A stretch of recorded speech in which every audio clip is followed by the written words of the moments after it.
What's going on, y'all? It's your boy PetryPerfect, and I'm back with another movie review. And today I am reviewing the Marvel's latest project, Thunderbolts. Thunderbolts just came out. I just seen it today. This is my fresh out of theater reaction on Marvel's latest projects. Do everything tie in together? Do we get some answers? Man, let's just keep looking at this review, and I'm gonna kind of give you the much as I can. Before I go any further, I do want to make sure that I tell everybody this is a non-spoiler review. I will not be going into any direct details about the movie. I'm only going to be talking about the movie on a surface level because I don't want to ruin this experience for anybody that's going to see the movie themselves. So come on, y'all, follow me and let's get into it. First thing I must say about this movie, this is one of the movies I was so excited throughout the year. Captain America Brave New World fell a little short for me, but I knew Thunderbolts had a potential to be good, and golly, was I right about this movie. Marvel is back with this movie. It felt like one of the old Marvel movies that we've come so accustomed to watching over the years pre-Endgame. It felt authentic, it felt real, had a deep emotion connect to it. Everything was really flowing. Tempo was good. The right comedy amount was in this movie. And you put together it's another movie where another team of misfits come together for a greater purpose. And you just can't be any more excited for that kind of movie. Marvel does really good with misfit characters. The characters in this movie had such great development. First off, you get to find out where all these characters have been since we've last saw them. The last time we saw U.S. Soldier Walker, he was the Falcon and the Winter Soldier. We haven't seen him since then. The last time we seen Ghost was it Ant-Man and the Wasp, I believe it was the second Ant-Man movie. The last time we seen Taskmaster was in the last Black Widow movie. So in Red Guardian, all these other characters, Bucky, we saw Bucky in Winter Soldier, and we saw Bucky in the fight for Planet Earth in the Avengers, and we saw Bucky a few times since then. But either way, it does a great job catching up all these characters from where they've been at the last few years, the last few movies. And it does a good job reminding you of those things that happened. So it reminds you of what U.S. Soldier Walker did in the Falcon and Winter Soldier TV show. So if you didn't get a chance to see that show, you'll still have a strong idea on who these characters are. Of course, leading the way for all these characters is Florence Pugh as Yelena. Yelena is the new Black Widow, who's definitely all these characters had a certain thing about them where they all was trying to deal with the demons within, dealing with their past, becoming one with their past. That was the whole thing with Century, which we'll get to in a little while. But this movie had a theme. That's the word I wanted. This movie had a theme. And the theme in this movie was dealing with your past. You can't run from it.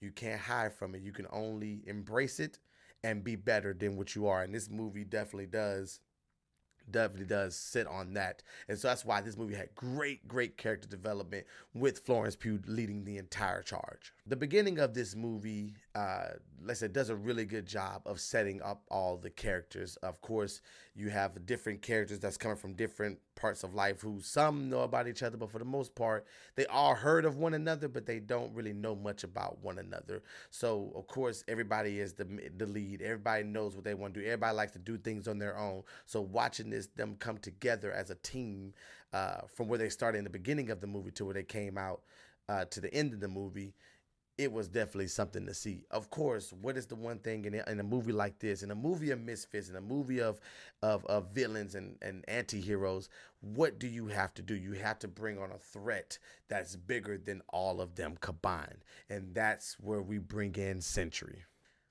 Sentry is a Sentry was a character that was in this movie that um, a new character that was revealed that's like the Marvel's version of Superman. incredible powers. I don't want, like I said, I don't want to go into details on exactly what he can and cannot do. But when you think of Superman, you'll think of Sentry, and Sentry does a good. There's this one particular scene.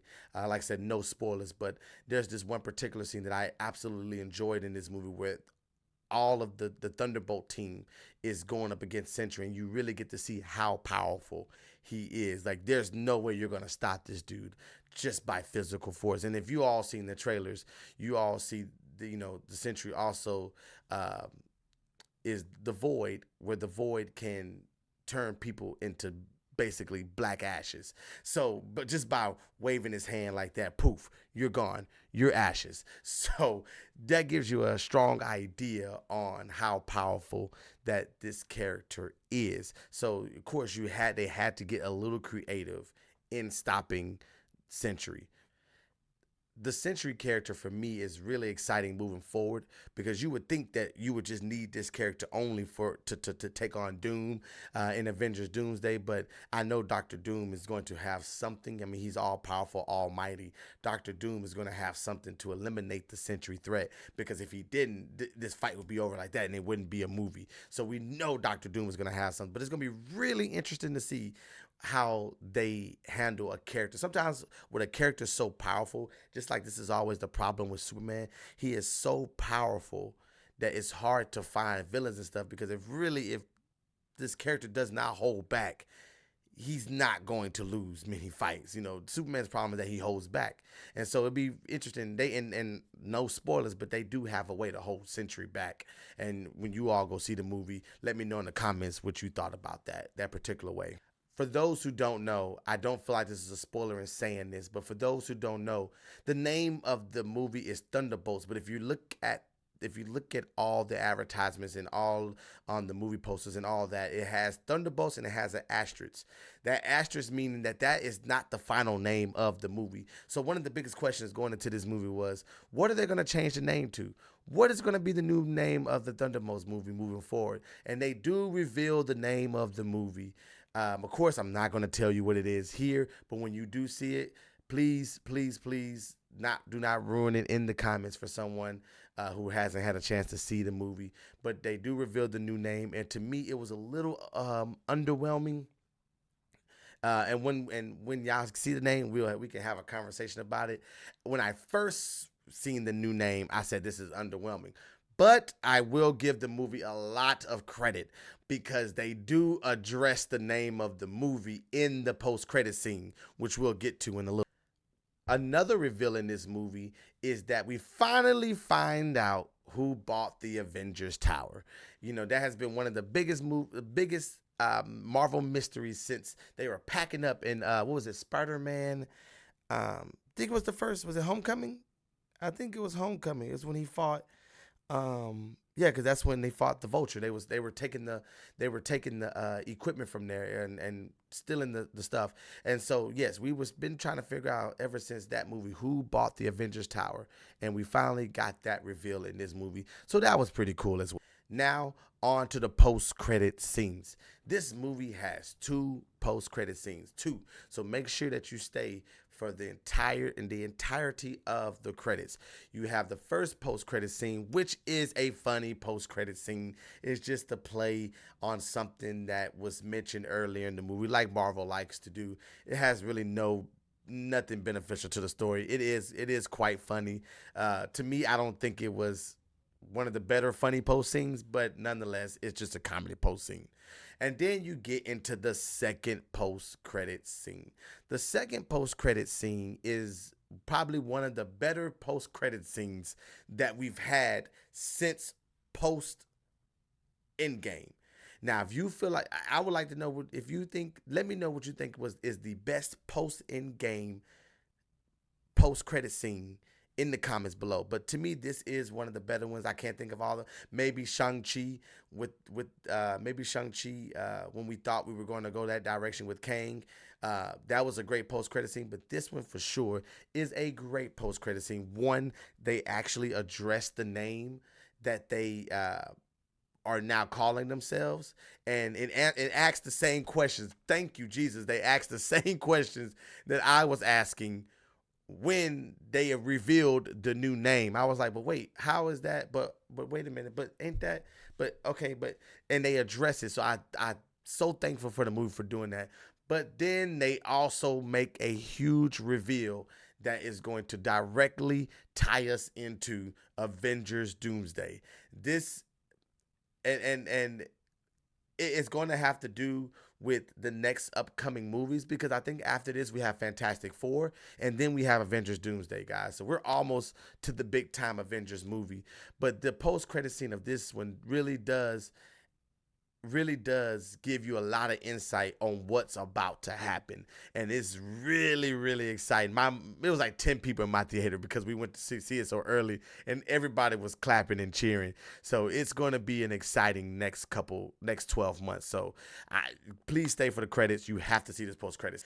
All in all, I really enjoyed this movie. Marvel is back. It was an awesome and amazing movie. Good action, good comedy, good story. I was very impressed with the Thunderbolts movie. They do mention the events of Captain America Brave New World, but you don't see any Thunderbolt Ross, and I will go ahead and tell you there is no big cameos or anything like that. No other Avengers pop in or nothing. There's no cameo. This movie strictly focuses on the characters that it is given. You might hear mentions of some people or some situations, but it strictly focuses on our core group of characters. So with that being said, I'm going to give this movie an 8.5 out of 10. It is back, and it's definitely a good movie to take us into Fantastic Four in July, which is going to take us into Avengers Doomsday next May. So let's go, y'all. We on the ride. Let's get ready for this Marvel ride. They started off rough, but I feel like they're gonna close it pretty well. So with that being said, your boy PetryPerfect. Don't cancel me channel. Make sure y'all like and subscribe to the channel. If you like this video, please comment below what you thought. If you've seen the movie, no spoilers, but comment below. Tell me what you think, and I'll be back here next time, y'all. Peace.